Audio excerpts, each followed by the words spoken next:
여러분 안녕하십니까? 9월 16일 월요일 KBS 7시 뉴스입니다. 미국 공화당 대선 후보인 트럼프 전 대통령을 겨냥한 두 번째 암살 시도가 일어났습니다. 불과 400m 거리에서 소총을 겨누던 남성이 발각됐는데요. 용의자는 58살의 남성으로 확인됐습니다. 박석호 기자입니다. 현지 시각 15일 오후 2시쯤 미국 플로리다주 웨스트 판비치에서 트럼프 전 대통령을 겨냥한 암살 시도가 일어났습니다. 골프장 철조망 숲을 사이에서 누군가 소총으로 트럼프 전 대통령을 겨누고 있는 상황을 경호원이 발견한 겁니다. 트럼프 전 대통령이 있던 곳과는 불과 400m 거리였습니다. 경호원은 즉각 사격에 나섰고 용의자는 총을 놔둔 채 도주했습니다. 현장에서는 AK 소총과 동영상 촬영을 위한 고프로 카메라 등이 발견됐습니다. 용의자는 목격자의 신고를 받고 출동한 경찰에 의해 인근 고속도로에서 체포됐습니다. Our real-time crime center put it out to the license plate readers, and we were able to get a hit on that vehicle on I-95. 용의자는 58세로 건설 노동자로 일한 경력이 있는 라이언 웨슬리 라우스로 확인됐습니다. 라우스는 우크라이나 지원을 주장해왔으며 과거 트럼프를 선택했지만 실망했다는 글을 SNS에 올리기도 했다고 미 CBS는 전했습니다. 사건 직후 트럼프 전 대통령은 절대 굴복하지 않을 것이라고 강조했습니다. 바이든 대통령도 트럼프 전 대통령의 안전에 필요한 모든 자원을 확보하라고 지시했습니다. 트럼프 전 대통령은 지난 7월 펜실베이니아주 야외 유세 도중 저격범이 쏜 총에 오른쪽 귀를 맞기도 했습니다. KBS 뉴스 박석호입니다. 민족의 대명절 추석을 하루 앞두고 고향을 찾는 발걸음들이 이어지면서 고속도로 곳곳에는 오전 내내 정체가 이어졌습니다. 오후 들어서는 정체가 조금씩 풀리고 있는 모양인데요. 서울요금소에 나가 있는 취재기자를 연결해서 자세한 소식 알아보겠습니다. 김영훈 기자, 현재 고속도로 상황은 어떻습니까? 네, 오후까지 이어졌던 고속도로 정체가 저녁이 되면서 다소 풀리는 모양새입니다. 귀성길은 대부분 소통이 원활한 반면 귀영길 흐름은 나아지긴 했지만 일부 혼잡 구간이 남아 있습니다. 주요 구간별 교통 상황 확인해 보겠습니다. 먼저 경부선 안성 분기점 부근입니다. 오른쪽 서울 방향으로 차량들이 길게 늘어서 있습니다. 다음은 서해안선 당진 근처입니다. 서울 방향으로 차량들이 가다 서다를 반복하고 있습니다. 이어서 중부 내륙선 상우리 부근입니다. 왼쪽 양평 방향 도로가 꽉 막혀서 차량들이 옴짝달싹하지 못하는 모습입니다. 지금 서울 요금소를 초월하려면 부산까지는 4시간 반, 광주까지는 3시간 20분, 강릉까지는 2시간 50분이 걸립니다. 서울까지 걸리는 시간은 부산에서 5시간 반, 광주에선 4시간 10분, 강릉은 3시간 10분입니다. 오늘 정체는 귀성길은 저녁부터, 귀경길은 밤 10시에서 11시쯤 풀릴 것으로 예상됩니다. 추석 당일인 내일은 이번 연휴 중 가장 많은 669만 대 차량이 고속도로에 나와 심한 혼잡이 예상됩니다. 특히 귀경길은 새벽부터 막히기 시작해 다음 날 새벽쯤에야 풀릴 것으로 한국도로공사는 내다봤습니다. 연휴 기간 전국 고속도로 통행료는 면제되는 가운데 버스 전용 차로는 아침 7시부터 새벽 1시까지 운영됩니다. 실시간 교통정보는 로드플러스 홈페이지 등을 통해 확인할 수 있습니다. 지금까지 서울요금소에서 KBS 뉴스 김영훈입니다. 오늘 아침 전북 군산 앞바다에서 조업을 하던 어선이 전복돼 3명이 숨졌습니다. 또 새벽 시간에 일어난 터널 역주행 사고로 추석 연휴 일가족이 참변을 당했습니다. 사건 사고 소식 민정희 기자입니다. 바다 한가운데 뒤집혀 잠겨버린 어선. 해경 함정과 헬기가 구조 작업을 벌이고 있습니다. 오늘 아침 7시 반쯤 전북 군산시 12동파도 남쪽 해상에서 35톤급 어선이 전복됐습니다. 약 2시간 만에 승선원 8명을 모두 구조했지만 선장과 기관장, 인도네시아인 선원 등 심정지 상태로 병원에 옮겨진 3명은 결국 숨졌습니다. 해경은 조업 중이던 어선이 항해하던 1,600톤급 석유 운반선과 부딪혀 전복된 것으로 보고 정확한 사고 원인을 조사하고 있습니다. 흰색 승합차가 형체를 알아보기 어려울 정도로 부서졌습니다.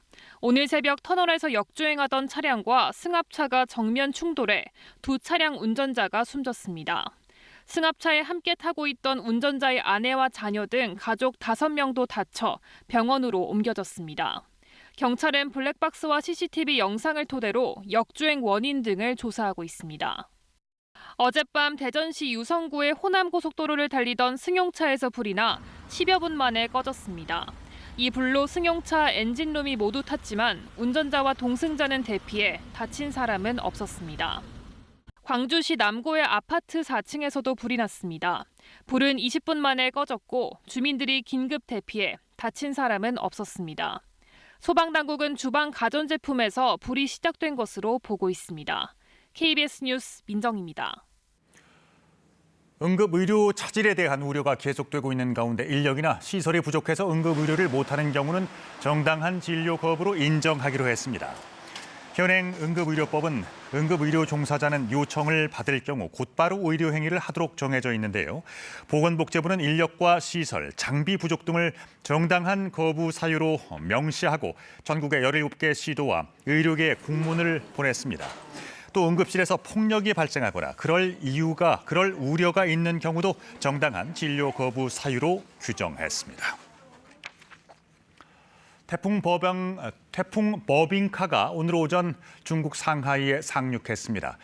중국도 우리 추석에 해당하는 중추절을 앞두고 지금 연휴를 보내고 있는데요. 갑작스러운 태풍의 교통편이 잇따라 중단되고 도로도 통제돼서 여행객들이 큰 불편을 겪고 있습니다. 베이징 김민정 특파원입니다.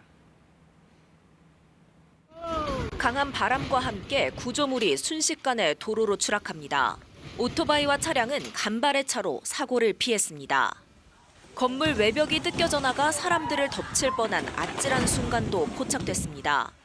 현지 시간 오늘 오전 7시 반쯤 태풍 버빙카가 중국 상하이에 상륙했습니다. 최대 풍속 초속 42m에 달하는 강풍에 폭우까지 쏟아지며 곳곳에서 가로수가 뽑혀져 나가고 시설물이 파손됐습니다.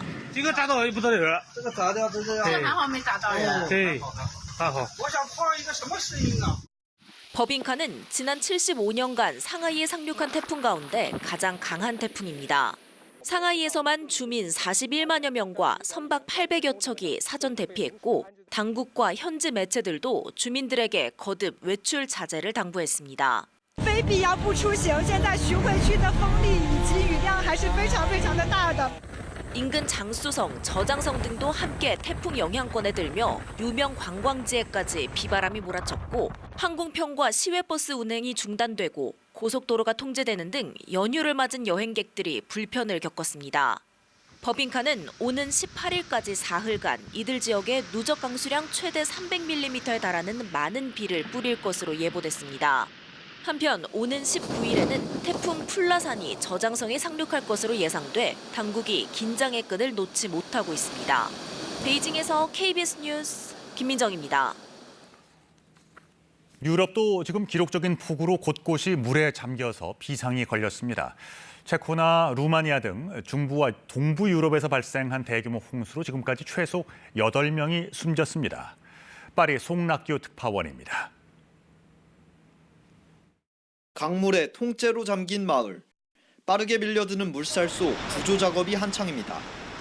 갑작스러운 폭우에 집안에 고립됐던 주민들이 속속 빠져나옵니다. 체코 당국은 25만 가구에 전기 공급이 끊겼고 1만 명 이상이 긴급 대피했다고 밝혔습니다. Sklep a garáž všechno poty smetené. Ve sklepě jsem ještě nebyl, když jsem zajel naposledy, tak bylo po strobory. Takže nevím, ani tam nejdu radši.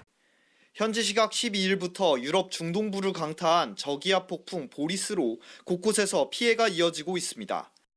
체코와 인접한 폴란드에서도 마을 곳곳이 물에 잠겨 대피령이 내려졌습니다. 폴란드 정부는 재난 사태를 선포하고 유럽연합에 지원을 요청하겠다고 밝혔습니다.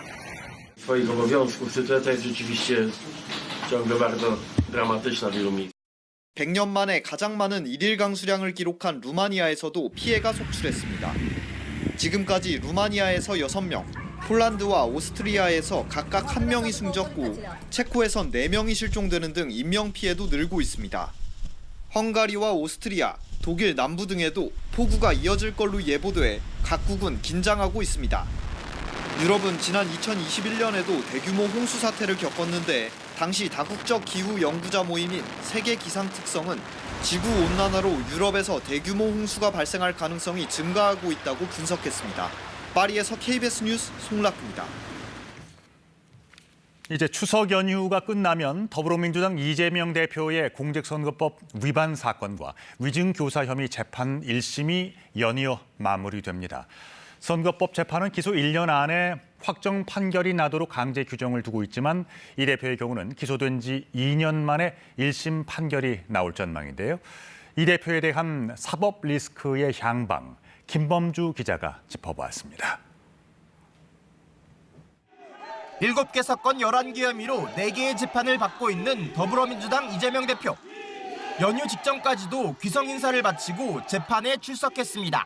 우리 국민 여러분, 재판은 재판이고 수사는 수사인데 추석 잘 보내고 건강하고 행복하시기 바랍니다. 가장 진행 속도가 빠른 건 공직선거법 위반 사건과 위증교사 혐의 재판. 오는 20일과 30일에 각각 결심 공판이 열려 1심 재판이 마무리됩니다. 결심 공판 이후 선고까지 통상 한 달 정도 걸리는 점을 감안하면 이르면 다음 달 말 두 재판의 1심 판결이 나오게 됩니다. 지난 대선 과정에 허위사실 공표 혐의로 기소된 선거법 위반 재판에서 이 대표가 징역형 또는 100만 원 이상 벌금형을 확정 판결받게 되면 피선거권이 5년간 박탈돼 다음 대선에 출마할 수 없게 됩니다. 민주당도 지난 대선에서 보전받은 선거비용 434억 원을 반환해야 합니다. 공직선거법 위반 재판은 1심은 기소 뒤 6개월, 2심과 3심은 각각 3개월 내에 선고하도록 강제로 규정하고 있지만 이 대표의 경우 1심 판결이 기소 2년 뒤 나온다는 점을 감안하면 대법원 확정 판결이 원칙대로 내년에 나올 수 있을지는 미지수입니다. 위증교사 혐의 재판의 경우 위증 당사자가 위증을 인정하는 상황, 이 대표가 집행유예를 포함한 금고형 이상의 형을 받으면 그 기간 동안 피선거권이 박탈됩니다. 한편 4가지 의혹이 병합된 특혜 의혹 사건 재판은 재판 시작 1년 만에 위례신도시 의혹 심리를 마무리하고 다음 달부터 대장동 의혹 심리가 시작됩니다. 쌍방울 대북송금 의혹 재판 역시 지난달 첫 공판 준비 기일이 열려 정식 재판이 시작되기까진 시간이 더 걸릴 전망입니다. KBS 뉴스 김범주입니다. 제22대 국회의원 선거의 공직선거법 위반에 대한 공소시효가 다음 달 10일에 끝납니다. 수사망에 올라있는 현역 의원들만 10여 명으로 알려져 있는데요. 수사 결과에 따라서 의원직을 잃을 수도 있어서 얼마나 많은 의원들이 법의 심판을 받게 될지 주목됩니다. 우한솔 기자입니다. 현역 의원 중 공직선거법 위반으로 처음 재판에 넘겨진 더불어민주당 정준호 의원. 당내 경선 과정에서 금품 제공을 약속하고 불법 전화 홍보방을 운영한 혐의를 받고 있습니다. 국민의힘에선 서울준 의원이 공직선거법 위반 혐의로 지난달 검찰에 넘겨졌습니다. 등록 과정을 생략한 채 유사 선거사무소를 이용한 혐의입니다. 이처럼 22대 총선에서 공직선거법 위반으로 기소되거나 수사를 받고 있는 현역 의원들은 알려진 것만 10여 명, 192석의 야당 의원들이 다수입니다. 6개월인 공직선거법의 공소시효가 다음 달 10일로 끝나기 때문에 이후에는 선거법 위반으로는 처벌할 수 없습니다. 지난달 기준 공직선거법 위반 혐의로 검찰에 입건된 사람은 2,300여 명, 이 가운데 252명이 기소됐고 1,300여 명에 대해서는 수사가 진행 중입니다. 공소시효가 짧아 공소시효 직전까지 수사가 이어지는 만큼 다음 달이 돼야 현역 의원들의 기소 규모도 결정될 거로 보입니다. 의원들의 경우 공직선거법 위반으로 재판에서 100만 원 이상의 형이 확정되면 의원직을 상실하게 됩니다. 지난 21대 총선에서는 당선인 27명이 재판에 넘겨져 이 중 4명이 당선 무효형을 선고받았습니다. KBS 뉴스 우한솔입니다. 병역기 피로 2차례나 처벌을 받았던 남성이 어학연수를 가겠다며 국외 여행 허가를 신청했는데 병무청이 이를 거부했습니다. 이 남성은 학문의 자유를 침해당했다며 소송을 냈는데요. 법원은 병무청의 처분이 적법했다고 판단했습니다. 현예슬 기자입니다. 2017년 현역병 입영 통지서를 받고도 정당한 사유 없이 입대를 하지 않았던 정모 씨. 이듬해 병역법 위반으로 징역 6월에 집행유예 1년을 선고받았습니다. 2020년에도 재병역 판정 검사 통지서를 받았는데 이 역시 응하지 않아 이번엔 징역 6월에 집행유예 2년을 받았습니다. 1년 이상의 징역형 집행유예를 받으면 사회복무요원 소집 대상이 되는데 정 씨는 소집 대기 중이던 지난해 10월 어학연수를 가겠다며 병무청에 국외여행 허가를 신청했습니다. 하지만 병무청은 병역 기피자에 대한 국외여행 허가를 금지한 병역법 제70조에 따라 이를 거부했고 정 씨는 병무청이 학문의 자유를 침해했다며 소송을 제기했습니다. 법원은 병무청의 손을 들어줬습니다. 법원은 우선 정 씨가 입대하지 않은 불가피한 사유에 대한 입증이 없다고 지적했습니다. 이어 병역 의무 이행을 위한 학문의 자유 제한은 폭넓게 인정된다며 국외여행 불허 처분의 동기와 목적 등을 볼 때 학문의 자유를 본질적으로 침해한 것으로 보이지 않는다고 판단했습니다. 거주 이전 자유, 학문의 자유도 중요하지만 병역을 기피한 사람에게 국외여행 허가를 일정 정도 제한하는 것은 대한민국의 분단 현실에 비춰볼 때 특히 병역 의무자 사이의 형평을 고려를 하면 본질적 침해라고 볼 수가 없다. 이 판결은 정 씨가 항소하지 않아 지난달 확정됐습니다. KBS 뉴스 현예슬입니다. 전국의 김밥집이 점차 줄어드는 추세가 확인됐습니다. 통계청의 집계 결과 김밥집은 2021년 4만 8천여 개로 정점을 찍고 2022년도에는 4만 6천여 곳으로 5% 정도 감소했습니다.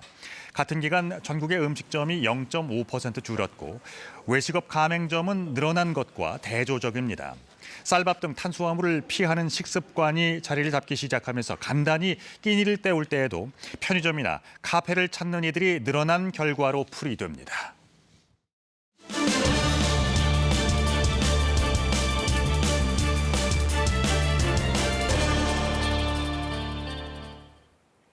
추석 연휴에도 때늦은 늦더위가 나타나고 있습니다.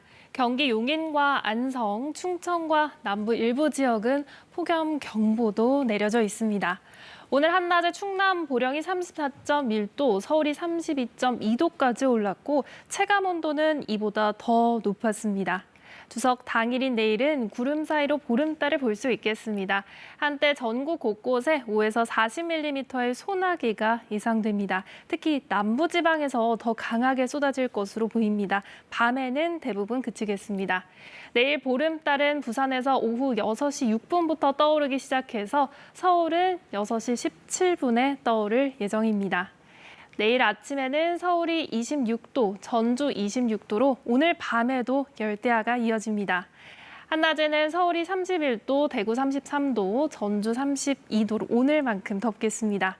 바다의 물결은 제주 먼바다에서 최고 3.5m까지 높게 일겠습니다. 주말부터는 늦더위가 누그러지겠습니다. 날씨였습니다. KBS 7시 뉴스를 마칩니다. 편안한 명절 연휴 보내시기 바랍니다. 고맙습니다.